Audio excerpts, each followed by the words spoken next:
Ready to move in premium triplex villas at Bachapalli APR Projects. రాయి రాయి ఎక్కడి నుంచి వచ్చావు, ఇంకెక్కడి నుంచి వస్తా, తాడేపల్లి ప్యాలెస్ నుంచే వచ్చా అని నారా లోకేష్ ట్వీట్ చేశారు. కొత్తగా ఏదైనా ట్రై చేయి జగన్ అంటూ 2019లో కోడికత్తి, 2024లో రాయని వాటి ఫోటోలు పోస్టు చేశారు. రాయి దాడిలో గాయపడిన సీఎం వైఎస్ జగన్ కు అర్ధరాత్రి విజయవాడలో ప్రభుత్వ ఆసుపత్రిలో వైద్యులు చికిత్స చేశారు. గాయానికి 2 కుట్లు కూడా వేశారు.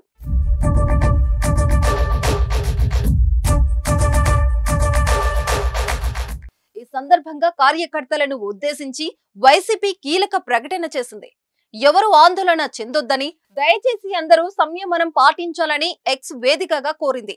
సీఎం జగన్ పై దాడిని టీడీపీ చీఫ్ చంద్రబాబు తీవ్రంగా ఖండించారు. ఈ ఘటనపై నిష్పక్షపాతంగా దర్యాప్తు చేసి బాధ్యులను శిక్షించాలని ఎన్నికల సంఘాన్ని కోరుతున్నానని చంద్రబాబు ట్వీట్ చేశారు. ఆంధ్రప్రదేశ్ ముఖ్యమంత్రి వైఎస్ జగన్మోహన్ రెడ్డి ఏప్రిల్ 13 శనివారం విజయవాడలో వైఎస్ఆర్సీపీ ఎన్నికల బస్సు యాత్రలో రాళ్లతో దాడి చేశారని అధికార వైఎస్ఆర్ కాంగ్రెస్ పార్టీ తెలిపింది. ప్రజలకు అభివాదం చేస్తున్న జగన్ పై బస్సులో దాడి జరిగింది. రాయి తగలడంతో ఎడమ కన్నుబొమ్మపై గాయమైంది. అతడిపై దాడి చేసినట్లు అనుమానిస్తున్నారు.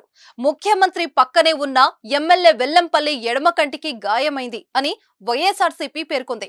ఆంధ్రప్రదేశ్ లో త్వరలో జరగనున్న అసెంబ్లీ, లోక్సభ ఎన్నికల కోసం జగన్ ప్రచారం చేస్తున్నారు.